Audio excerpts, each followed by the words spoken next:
नाशिक जिल्ह्यातील दिंडोरी वन परिक्षेत्रात एक अत्यंत दुर्मिळ आणि थक्क करणारी घटना समोर आली आहे। चाचडगाव परिसरातील ऊस शेतीत बिबट्याची 3 नवजात पिल्ले आढळून आली।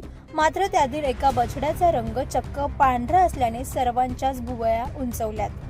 शेतमजुरांना ही पिल्ले दिसताच त्यांनी तत्काळ वन विभागाला माहिती दिली। वन पथकाने घटनास्थळी धाव घेत तिन्ही बछड्यांना सुरक्षित ताब्यात घेतले। यावेळी एका बछड्याची त्वचा पूर्णपणे पांढरी असून त्यावर हलके काळे टिपके असल्याचे स्पष्ट झाले। या दुर्मिळ घटनेची गंभीर दखल घेत वन विभागाच्या विशेष पथकाला पाचारण करण्यात आले। पिल्लांना तात्काळ तपासणीसाठी केंद्रात नेण्यात आले। वैद्यकीय तपासणीत ही पिल्ले अवघ्या 10 दिवसांची असल्याचे निष्पन्न झाले। यानंतर वन विभागाने अत्यंत नियोजनबद्ध पद्धतीने बछड्यांची त्यांच्या आईसोबत पुनर्भेट घडवून आणण्याचा निर्णय घेतला।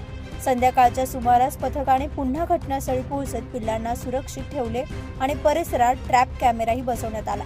रात्री उशिरा बिबट्या मादी त्या ठिकाणी परतली आणि तिन्ही बछड्यांना आपल्या जबड्यात धरत सुरक्षित अधिवासात हलवले।